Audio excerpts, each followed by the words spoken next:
ఓం చేస్తాం బ్రహ్మజీ. ఓకే మాతాజీ. ఓం అజ్ఞానం తిమిరాంధస్య జ్ఞానాంజనశలాకయా చక్షురున్మిళితమేన తస్మై శ్రీ గురవే నమః. శ్రీ చైతన్య మనోభీష్టం స్థాపితమేన భూతలే స్వయం రూప కదా మह्यं దదాతి స్వపదాంతికం. వందేహం శ్రీగురో శ్రీయుతపదకమలం శ్రీగురూన్ వైష్ణవాంచ చ. శ్రీరూపం సాగ్రజాతం సహగణ రఘునాథాన్వితం తం సజీవం సాద్వైతం సావధూతం పరిజనసహితం కృష్ణ చైతన్యదేవం శ్రీ రాధాకృష్ణ పాదాన్ సహగణ లలితా శ్రీ విశాఖాన్వితాంశ.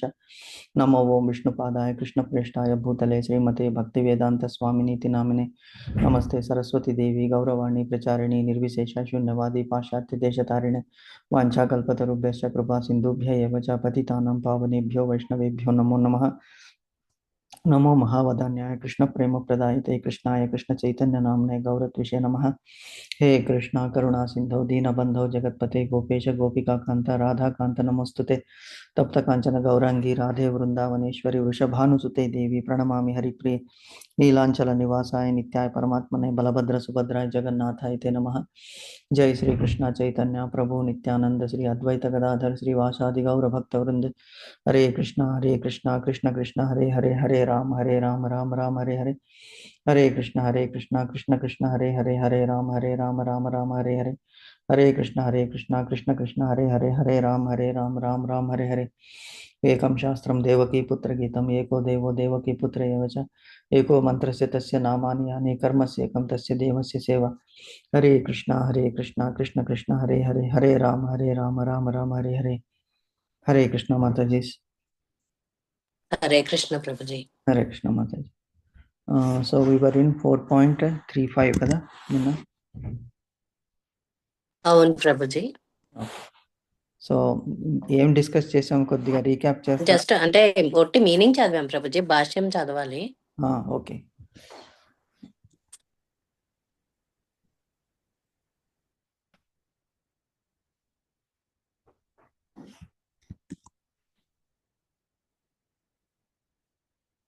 ఇక్కడ భగవంతుడు ఏమంటున్నాడు? యజ్ఞాత్వా న పునర్మోహం ఏవం యాస్యసి పాండవ ఏన భూతాన్యశేషేణ ద్రక్ష్యస్యాత్మన్యథో మయి అనేటువంటి శ్లోకంలో మనకి భగవంతుడు ఏమంటున్నాడంటే మోహము గురించి చెప్తున్నాడు. మోహం అంటే ప్రతి ఒక్కళ్ళు ఇప్పుడు మనము మోహము అంటే మాయ. ఈ మాయ అనేటువంటిది ఎందుకంటే ఇది దుఃఖాలయం అశాశ్వతం. దేవి ఏషా గుణమయి మమ మాయ దురత్యయ మామేవ ప్రపద్యంతే మాయాతీతం తరంతితే అని భగవంతుడు అన్నాడు. నేను కావాలనే మాయని సృష్టి చేశాను. Attraction, Maya is nothing but attraction, diversion, delusion, confusion ఏమైనా తీసుకోవచ్చు మనం. సో ఈజీగా మనము మార్గము తప్పించేస్తుంది మాయాదేవి. ఎందుకంటే అది భగవంతుని వైపుకి మళ్ళించదు. ఎందుకు? మనం చేసిన పాప కర్మాలని మనం అనుభవించేదాకా మనకి భగవంతుని సాన్నిధ్యం దొరకకుండా చేస్తుంది. అయినప్పటికీ మనం మొండితనముతో మనం ఎలాగైనా కూడా భగవంతుని చేసింది తప్పులు చాలు రియలైజేషన్ అనేటువంటిది ఎప్పుడు భగవంతుని పాదాలు పట్టుకుంటామో అప్పుడు ఆ మాయాదేవి సరే ఇంకా ఇతడు పూర్తిగా ఈ ప్రాణి భగవంతుని వైపు మళ్ళీపోయింది, మన కర్తవ్యం అన్నది అదే మన ఎయిమ్. అంటే ఏ మోహములో పడకుండా, ఏ ధనార్జనలో పడకుండా, భౌతిక ఆసక్తులతో, భౌతిక కాంక్షలతో, బేసికలీ డిజైర్స్, మెటీరియల్ డిజైర్స్, అందులో పడకుండా మనం భగవంతుని వైపు మళ్ళితే మళ్ళీ తిరిగి అనేటువంటి మళ్ళీ ఈ మాయలో పడము అని ఈ శ్లోకం ద్వారా చెప్తున్నది. ఏమిటంటే ఈ మార్గాన్ని నువ్వు అనుసరించు. ఏ మార్గాన్ని? జ్ఞాన మార్గాన్ని. జ్ఞాన మార్గాన్ని ఎలాగ అనుసరించాలి? గురువుని వినమ్రతతో అడిగి పరిప్రశ్నల ద్వారా మన డౌట్స్ క్లియర్ చేసుకోవాలి. అప్పుడు చేసుకున్నప్పుడు గురు ద్వారా, అది ఎందుకు? గురు పరంపర ద్వారా. గురువు అంటే ఎవరు? సద్గురు అంటే ఎవరు? మహాత్ముడు అంటే ఎవరు? ఆత్మజ్ఞానం పొందినటువంటి మహాత్ములు. వాళ్ళకి పరంపర ద్వారా, గురు శిష్య పరంపర ద్వారా ఈ జ్ఞానం అనేటువంటిది వస్తుందన్నమాట. It is passed on. ఎలాగైతే ఇప్పుడు మనం చూస్తున్నాం చూడండి, ఇప్పుడు ఫ్యామిలీలో అప్పుడు ఎస్పి బాలసుబ్రహ్మణ్యం గారు ఉన్నారు, వాళ్ళ అబ్బాయి, వాళ్ళ చెల్లి, వాళ్ళ ఫ్యామిలీ. అలాగే ఎంఎస్ సుబ్బలక్ష్మి ఉన్నది, వాళ్ళ మనుమలు, ఇప్పుడు మనమరాళ్ళు ఎక్సలెంట్గా పాడుతున్నారు. అంటే అది జీన్స్లో వచ్చేస్తుంది అనమాట. అంటే ఆ జీన్స్ అనేటువంటిది మనకి ఎలాగా అంటే బై ఒకటి హెరిడిటరీ, ఇంకొకటి ప్రయత్నము. సో అలాగే ఒకే ఫ్యామిలీలో ఇద్దరు కూడా, ఇప్పుడు అతను ఎస్పి బాలసుబ్రహ్మణ్యం వాళ్ళ అబ్బాయి, అసలు మీకు ఆ స్టోరీ తెలుసో తెలీదు, చాలా దారి తప్పి అతను చేయని పడరాని పాట్లు పడ్డాడు ఎస్పి బాలసుబ్రహ్మణ్యం. తనని ఒక దారికి తీసుకురావాలని. ఎంత పెళ్లి అయిపోయింది, పిల్లలున్నారు, మనుమనులున్నారు. అయినప్పటికీ కూడా అతను దారి తప్పేసాడనమాట. కానీ ఇప్పుడు అతను ఈటీవీలో రియలైజ్ అయ్యాడు. ఎప్పుడైతే తండ్రి నీడ కోల్పోయాడో అప్పుడు అతనికి తెలిసింది తండ్రి యొక్క అసలు స్థానం ఎక్కడ అని. అంటే నార్మల్‌గా ఎప్పుడైతే పెద్దలు ఇంటిలో ఒక రిచ్ ఫ్యామిలీలో ఉంటారో అప్పుడు పిల్లలు దారి తప్పడం అనేటువంటిది సహజం. కానీ తల్లి తండ్రుల్ని అనుసరించి వాళ్ళు ఎప్పుడు రియలైజ్ అవుతారు? చిన్నప్పటి నుంచి వాళ్ళు ఆ మార్గంలో పెట్టాలి. చిన్నప్పటి నుంచి మనము మార్గం తప్పించేసి అతి గారాబం చేస్తే అదే అదే అవుతుంది. మనం కష్టపడ్డాము, మన పిల్లల్ని కష్టపెట్టకూడదు అనేటువంటి భావనతో ఏమవుతుందంటే వాళ్ళు ఈ అది రైట్ కింద తీసుకుంటారు. సొసైటీని కూడా వాళ్ళు ఎక్స్‌పెక్ట్ చేస్తారు. అలాగే ట్రీట్ చేయాలని. సో, దారి తప్పిపోతారనమాట. అదే మాయ అనేటువంటిది. సో, సద్గురువు ద్వారా ఒక మాయ అనేటువంటిది మనకి జ్ఞానోదయం అవుతుంది అని చెప్తున్నాడు. కాబట్టి మోహములో మరలా నీవు పడవు. ఆ జ్ఞానం యొక్క ప్రకాశం అంటే ఎందుకు అంటే ఇటు భగవంతుని కాళ్ళు అంటే గురువు యొక్క కాళ్ళని మనం పట్టుకుంటే, గురు సేవ చేస్తే, గురువు గురువు యొక్క మనకి మన మీద కరుణ, మన మీద అవ్యాజమైనటువంటి ప్రేమ ద్వారా గురువు మనకి మార్గాన్ని చూపిస్తాడు. ఎప్పుడైతే బలము, గురు అనుగ్రహం ఉంటుందో అప్పుడు దైవాన్ని మనం దర్శించడం చాలా ఈజీ అవుతుంది జ్ఞానోదయం ద్వారా. సో, ఎప్పుడైతే జ్ఞానం వస్తుందో అప్పుడు చేసేటువంటి కర్మలు నిష్కామ కర్మలు అవుతాయి. సో, నిష్కామ కర్మల వల్ల ఆటోమేటిక్‌గా మనము ఆ సన్యాస యోగంలో వస్తాము అని చెప్తున్నాడన్నమాట ఇక్కడ. ఆ జ్ఞాన ప్రకాశంతో నీవు సమస్త ప్రాణులు భగవంతుని అంశములే అని, అవి నాయందే స్థితమై ఉన్నాయని గ్రహిస్తావు అని చెప్తున్నాడు భగవంతుడు. అంటే ఎలాగా? ఈశ్వరో సర్వభూతానాం హృదయేష అర్జున తిష్టతి అన్నాడు భగవంతుడు. అంటే అన్ని జీవుల్లోకి హృదయంలో ఎక్కడున్నాడు భగవంతుడు అంటే అందరి హృదయాల్లో భగవంతుడు ఉన్నాడు. హృదయేష అర్జున తిష్టతి. నేను తిష్ట వేసుకొని కూర్చున్నాను. But people don't realise. ఎందుకు అంటే బికాజ్ ఆఫ్ మాయా. సో, ఎప్పుడైతే మనం అది రియలైజ్ అవుతామో అప్పుడు భగవంతుని మనం చేరుకుంటాము అనేటువంటి దాన్ని ఇక్కడ భగవంతుడు చెప్తున్నాడు. సో, ఇక్కడ ఏమంటున్నాడు భగవంతుడు? Let me share this with you.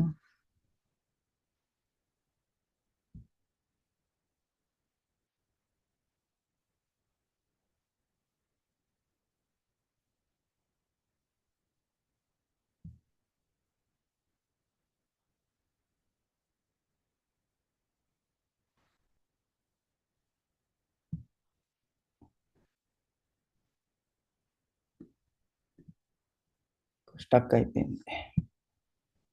ఒక్క నిమిషం మాత్రమే.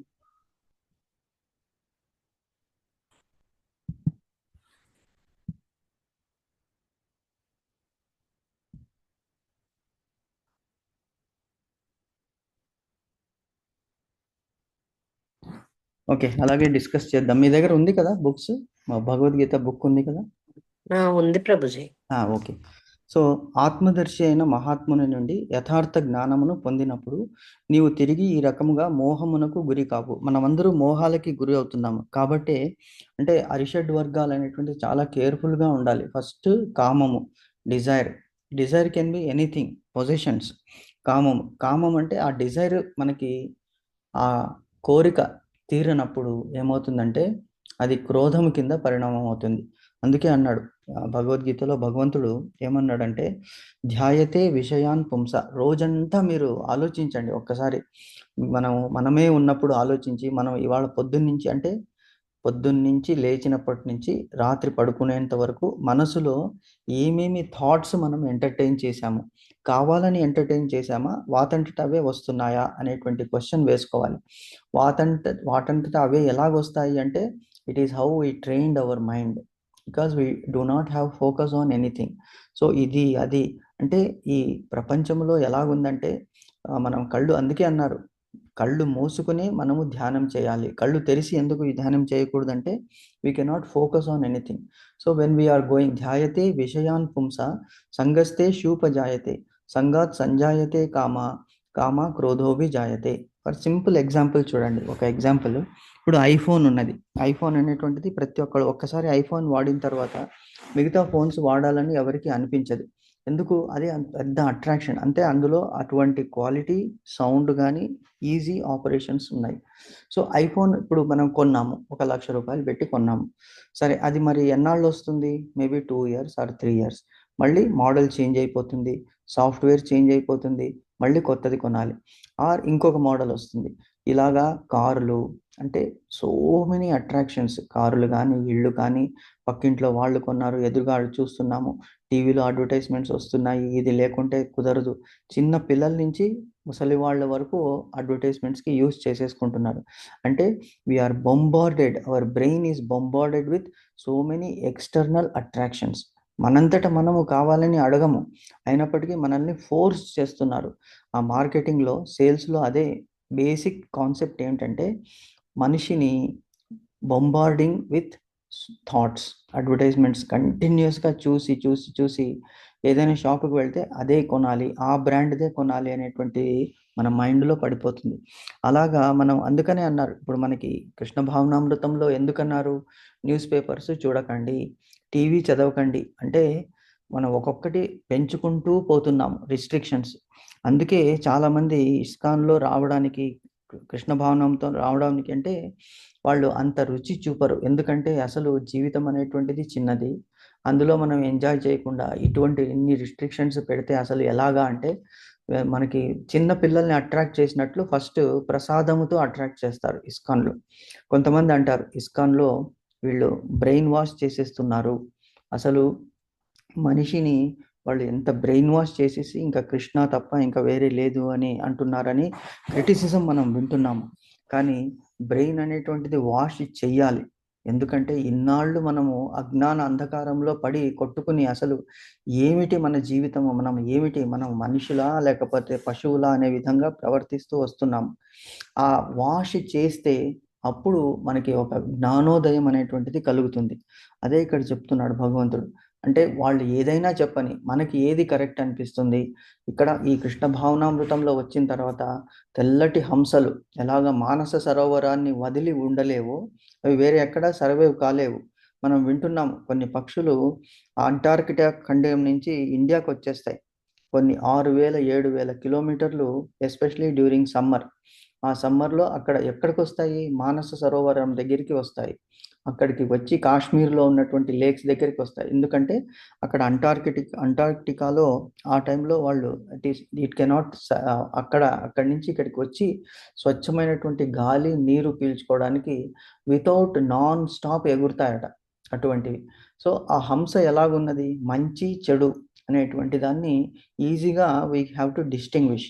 ఇప్పుడు నీళ్లు పాలు కలిపితే హంస ఏం చేస్తుంది, కేవలము పాలని స్వీకరించి నీళ్ళని వదిలివేస్తుంది. అలాగే స్వచ్ఛమైనటువంటి మానవుడు ఏం చేయాలంటే స్వచ్ఛమైనటువంటి గ్రహించాలి.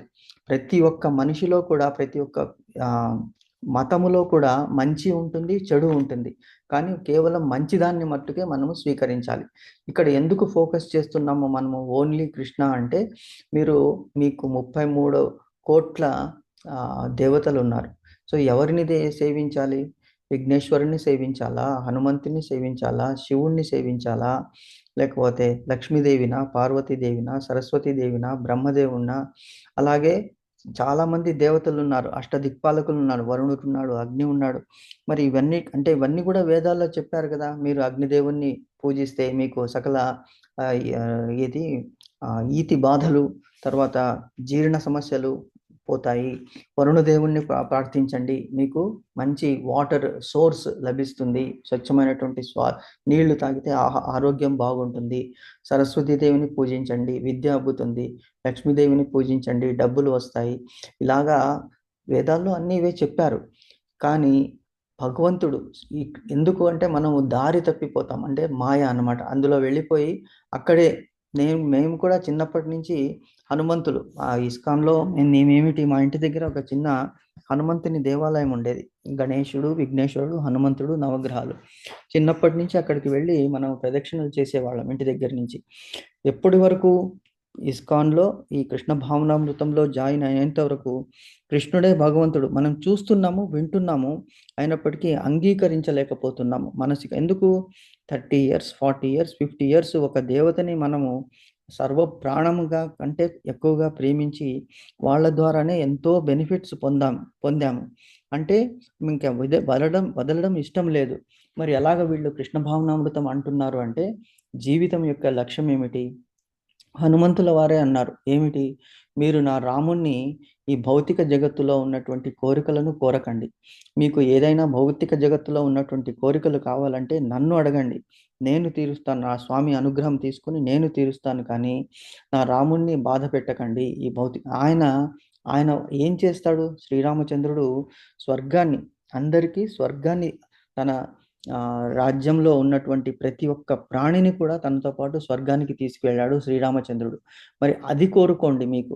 అంటే మళ్ళీ పునర్జన్మ, మళ్ళీ జన్మ ఎత్తితే మళ్ళీ కోరికలు, మళ్ళీ ఈతి బాధలు, ఇవి తప్పవు అని మనం అప్పుడు రియలైజ్ హనుమంతుల వారే చెప్పారు అనేటువంటి ఆ సందేశాన్ని మనకి ఇక్కడ కృష్ణ భావనామృతంలో చెప్పారు. సో అలాగే కొంతమంది చాలా వెహమెంట్‌గా ఆర్గ్యూ చేసేవాళ్ళు. లేదండి మీరు ఎలాగంటారు? మీరెందుకు ఫస్ట్ హరే కృష్ణ మంత్రంలో హరే కృష్ణ ఫస్ట్ పెడతారు. తర్వాత హరే రామ అంటారు. మామూలుగా ఉన్నది హరే రామ, హరే రామ, రామ రామ హరే హరే అని ఉంది కదా అంటే, అలా కాదయ్యా. ఈ సరి అయిన పద్ధతి ఈ విధంగా. కృష్ణుడు అంటే కృష్ణుడు, రాముడు అంటే బలరాముడు, కృష్ణ బలరాములు. రాముడు అంటే ఆనందం ఇచ్చేటువంటి వాడు. శ్రీరామచంద్రుడు కూడా అవుతాడు అందులో అని చెప్పేసి హరే కృష్ణ, హరే కృష్ణ, కృష్ణ కృష్ణ హరే హరే. హరే అంటే ఈవెన్ రాధాదేవి అవుతుంది. సో లక్ష్మీనారాయణను సేవిస్తున్నాము. మీరు కృష్ణుణ్ణి అందరిలోనూ చూడండి. హనుమంతుని సేవిస్తున్నారా? అందులో కృష్ణుడు. అంటే డైరెక్ట్‌గా ఆయనకి బలం ఎలా వచ్చింది? ఆయన వారధి కట్టేటప్పుడు హనుమంతుల వారు అన్నారు, రామనామంలో ఉన్నటువంటి బలము రామం కంటే ఎక్కువ. అంటే అంత ప్రీతితో చూశాడనమాట రామచంద్రుడిని. రామ రామ అనేటువంటి ఆ నామము. సో ఇలాగా కరెక్ట్ ఒక డైరెక్షను, ఒక మనకి మార్గ అన్వేషణలో సహాయం చేసేటువంటి వాడు గురువు. అంటే మనల్ని ఖండించకుండా సున్నితంగా చెప్పాలి. చిన్నపిల్లలు సున్నితంగా చెప్తే వెంటనే గ్రహిస్తారు. అదే దండిస్తే ఇంకా మనం చూడనప్పుడు, చిన్నపిల్లలుగా ఉన్నప్పుడు మనం చూడనప్పుడు చేస్తారు. పెద్దగా అయిన తర్వాత మనం చూస్తుండగానే తప్పులు చేస్తారు. అప్పుడు మనం ఏమీ చేయలేము. సో అటువంటి సున్నితమైనటువంటి ఈ హంస లాంటి మతము మనకి ఈ కృష్ణ భావనామృతం. సో మీరు ఫోకస్ అనేటువంటిది ఒకదాని దగ్గర చేయండి. అప్పుడు మీకు ఈ మోహం అనేటువంటిది, అది మోహం దేని మీదైనా అవ్వచ్చు. డబ్బు మీద అవ్వచ్చు, ఫ్యామిలీ మీద అవ్వచ్చు, దేవతల మీద అవ్వచ్చు, దేని మీదైనా కావచ్చు. ఆ మోహాన్ని ఎప్పుడైతే వదులుతామో అప్పుడు మనము మన గోల్ అనేటువంటిది రీచ్ అవుతామని చెప్తున్నాడు ఇక్కడ. ఆత్మదర్శి అయిన మహాత్ముని నుండి యథార్థ జ్ఞానమును పొందినప్పుడు నీవు తిరిగి ఈ రకముగా మోహమునకు గురి కావు. ఎందుకనగా అట్టి జ్ఞానముచే నీవు జీవులందరినీ పరమాత్ముని అంశలుగా అనగా అవన్నీ నాకు సంబంధించినవిగా చూడగలవు అని చెప్తున్నాడన్నమాట ఇక్కడ. సో ఇంతవరకు నిన్న మనం డిస్కస్ చేసాం కదా మాతాజీ. అవును ప్రభుజీ. ఓకే, సో ఇప్పుడు మీనింగ్స్ చదువుదాం మాతాజీ మనం. మీనింగ్స్ కాదు, ఏంటి, భాష్యం. భాష్యం చదవాలి ప్రభుజీ. భాష్యం చదువుతారా మాతాజీ? నేను చదవనా ప్రభుజీ? వేణు మాతాజీ చదువుతారా? మీరు చదవండి. ఓకే ప్రభు. భాష్యము. జీవులందరినీ శ్రీకృష్ణ భగవానుని అంశలుగా తెలుసుకోవడమే ఆత్మదర్శి నుండి, అంటే అన్నిటినీ యథార్థంగా ఎరిగిన వాని నుండి జ్ఞానాన్ని పొందటము వలన కలిగే ఫలితము. శ్రీకృష్ణునికి వేరుగా అస్తిత్వ భావనే మాయా అనబడుతుంది. శ్రీకృష్ణునితో తమకు ఎటువంటి సంబంధము లేదని, కృష్ణుడు కేవలము చారిత్రాత్మిక పురుషుడని, పరతత్వము నిరాకార బ్రహ్మమని కొందరు తలుస్తారు. నిజానికి భగవద్గీతలో చెప్పబడినట్లు ఈ నిరాకార బ్రహ్మము శ్రీకృష్ణుని శరీర కాంతి. దేవాది దేవునిగా శ్రీకృష్ణుడే సమస్తానికి కారణుడు. శ్రీకృష్ణుడే సర్వకారణ కారణుడైన దేవదేవుడని బ్రహ్మ సంహితలో స్పష్టంగా చెప్పబడింది. లక్షలాది అవతారాలైన కేవలము అతని వివిధ విస్తారాలే. అదేవిధంగా జీవులు కూడా శ్రీకృష్ణుని విస్తారాలే. పలు విస్తారాలలో శ్రీకృష్ణుడు తన ప్రత్యేక అస్తిత్వాన్ని కోల్పోతాడని మాయావాద తత్వవేత్తలు పొరబడతారు. ఆ ఆలోచన కేవలము భౌతికమైనది.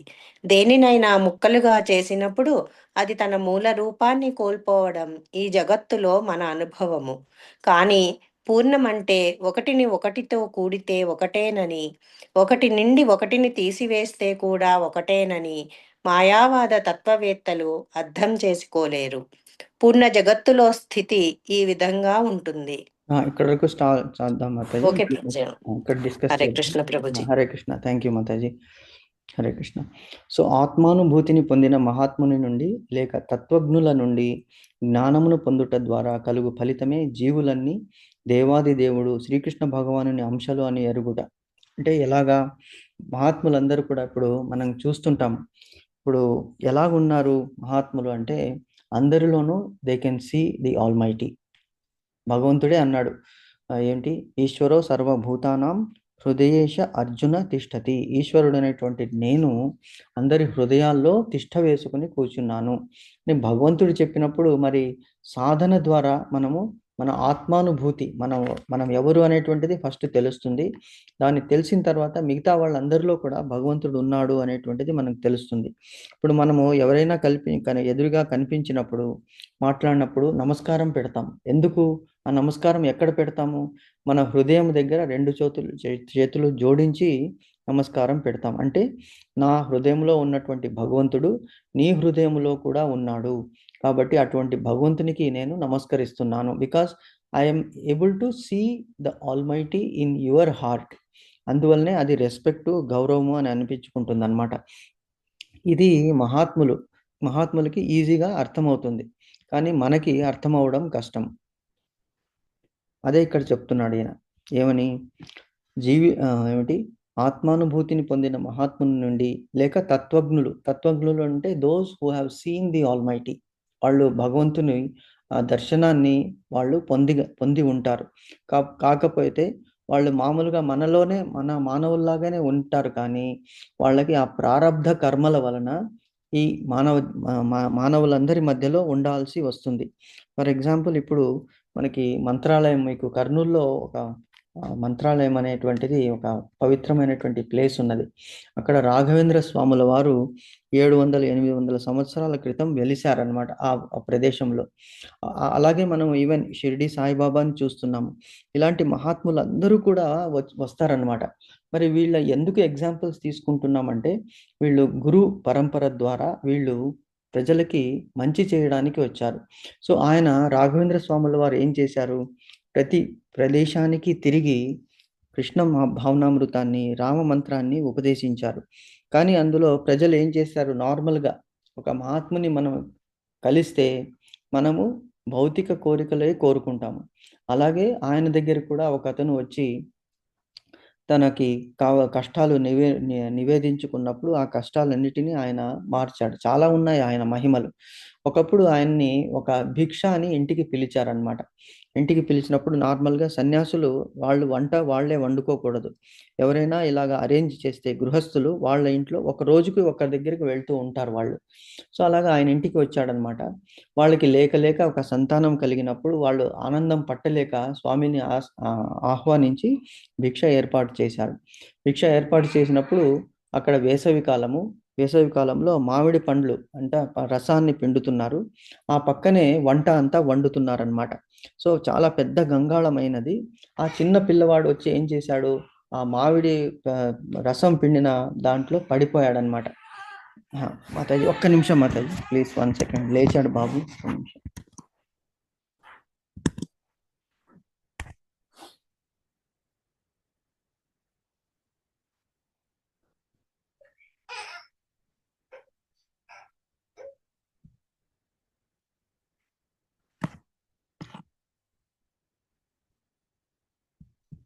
हरे कृष्णा माताजी,